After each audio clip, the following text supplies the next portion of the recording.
Hey there guys, Inferno here with another Survive the Nights video. I've seen a lot of comments about people saying how negative my videos are, so I just want to give you guys, I don't even know if I class it as nostalgia, but I want to remind you guys why you backed this game in the first place and why you probably are watching these videos. So I thought I'd go back all the way to the pre-alpha concept videos on the Kickstarter and sort of go through them and talk about the features that might not be in the game anymore, some of the features that have been changed, or just sort of analysing that trailer and then telling you guys some things you might or might not know. Now, one thing I really have to point out here is I'm pretty sure that light animation is still the same, which is kind of depressing. But you know, it's pretty interesting to go back to these videos and think, damn, this game did look pretty good, and hopefully it still will live up to the original hype. As you can see, that's the old crafting menu, which was recipe based rather than ingredient based. So that's definitely been changed, but as you can see, this game, when it was first announced, looked very much like 7 Days to Die. That's what it reminded me of, but a lot more realistic and still with better animations. Apart from that square bed, you know, it's not an animation, obviously, but it's a pretty dodgy looking model. But I just think, you know, even the zombies here, they still look like they were interestingly done. I mean, everything you're seeing here isn't actually like gameplay per se, it's all entirely like scripted and stuff like that. Like at this point, when it was on the Kickstarter, the game was not actually a game. It was all just a sort of, I believe it was like all set in an engine to just do all this based on like specific variables. So you'd have like it was genuinely fully scripted. Like there wasn't an actual playable game at this point, as far as I'm aware. It's like if you watched Frankie's video a while back, it'll be pretty similar, where he wasn't actually playing the game at that time. He was just providing a live commentary over it and implying that he was playing it, but he most certainly wasn't. Now, something I like here is the where you just sort of rip the picket fences off and nail them to the windows. I haven't seen that in trailers since, but I'm almost fully confident that'll still be in because it's pretty cool.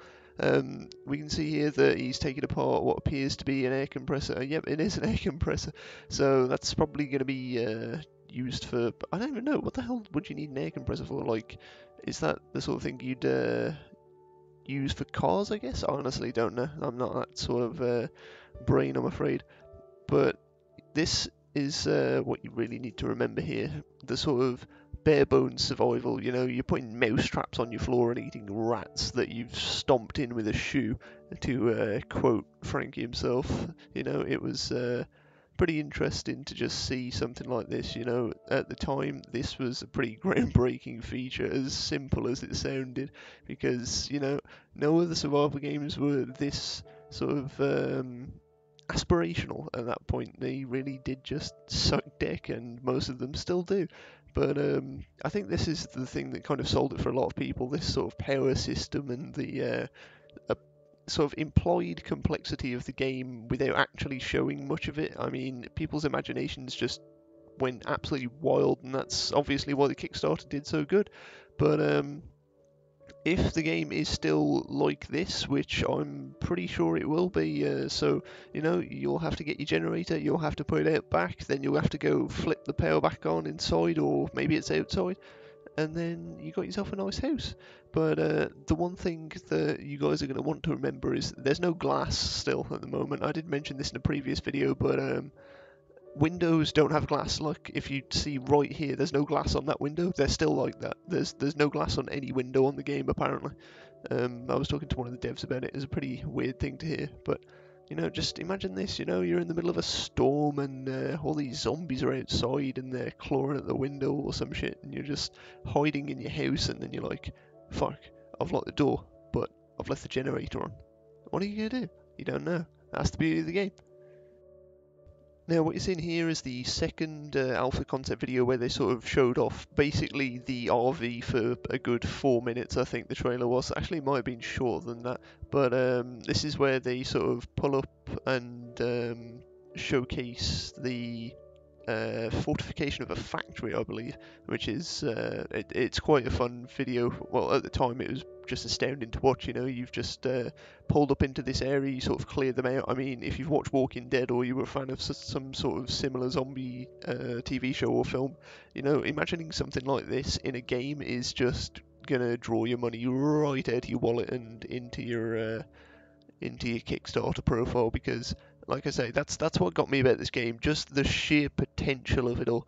And I honestly hope the developers don't forget where the game came from, because this is what brought people in. Just the ability to do things like this. It's like, I want to be able to rock up to somewhere, be like, okay, is anyone else here? Have a look around, you know, maybe I've scouted it from a hill beforehand, and then I come down and I'm like, okay, well, we're going to take this place, move in, you know, maybe I've got a truck, I can just drive my truck into the middle, the noise of the truck will have drawn the zombies out. I can climb up onto the back of the truck and then start, I don't know, hitting zombies in the head with some gigantic dildo. I mean, baseball bat that I found, you know. It's going to be pretty astounding if they manage to pull off the sort of hype that was originally there for the game. It's like something as simple as that, what you just saw, where you've just got the generator turning on that light and focusing on your gate. It's just something that other survival games don't offer, as far as I'm aware. There's very few that do that. It's like Miscreated kind of does that, but it takes so fucking long, and you have to sit through this ritual of crafting aids, which I just hope this game doesn't go down. You know, like, crafting shouldn't be tedious. It should be, you know, you should feel like you need to do it and you can do it, rather than it being a huge chore like a lot of survival games. One game that definitely did this nicely was DayZ Standalone. I mean, you've got your sort of simple crafting that works. Well, it's meant to work. I mean, you get your sticks, you get your rags, you put them together, you got a makeshift splint, or maybe you've got a backpack. You know, you can kind of do whatever the fuck you want, providing you've got the stuff there. And that's the sort of crafting I'd have preferred in this game, but obviously each to their own. I mean, watching the trailer here, it's just that sort of biting off more than you can chew approach to something, you know? You're not going to lock down a factory on your own unless you are fucking geared enough to hold that factory, because the zombies are going to come and knock in, and they are going to do more than knock. They're gonna come up to your wall and smash it in with their I don't know, probably their friend's head. They're pretty ruthless, you know. They are dead after all.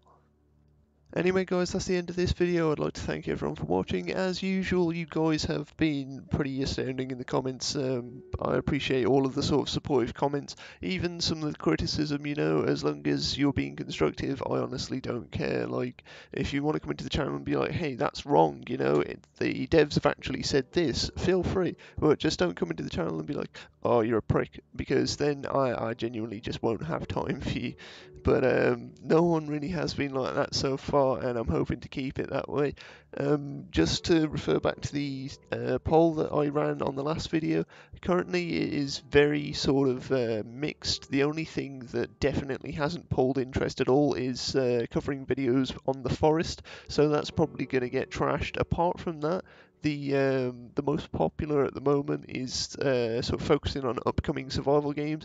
Now, obviously, there's not going to be new survival games each month, so I'll probably just be talking about current early access games in that, like a sort of jumble of games that you'll already know, rather than ones that you might not. Occasionally, there might be a new one that I think is worth mentioning, but most of the time, probably not. Some sort of stuff like that might be brought up on the upcoming podcast, which I am still working on. I'm still trying to figure out how to do that.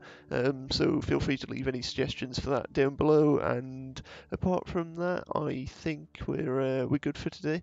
Next video you guys should be expecting on the channel will either be one of the above. It will be some more information about the podcast. It will be an introductory video for Escape from Tarkov, which is quite likely. I might do a introduction video for one of the other voted games, which will be Miscreated or even DayZ. I mean, I'm pretty sure everyone here has heard of DayZ, but I might just do a quick rundown, giving my opinions and stuff like that without going into too much detail, because obviously that would ruin the potential future episodes. But yeah, for now, I think I've been playing a lot of Escape from Tarkov recently, and I am absolutely loving it. It's a good game. It's quite buggy, but I recommend if you're into realistic milsim-ish shooters with that sort of realistic damage, things like that, actual fear of gear loss, I recommend checking it out. If you do end up getting it, let me know, and I'll be sure to do some runs with you if you want. I'm more than happy to come and destroy some people with a hatchet because I'm just like a ninja on it. But anyway, guys, once again, thanks for watching. I will see you guys in a couple of days, possibly earlier. But I know I've been saying I'd slow down on the videos, but there's been a lot of things to cover recently, so I've kind of just been churning out what I can. I'm hoping that it hasn't affected the quality at all, and like I say, I really appreciate the support. I'll see you guys in the next video.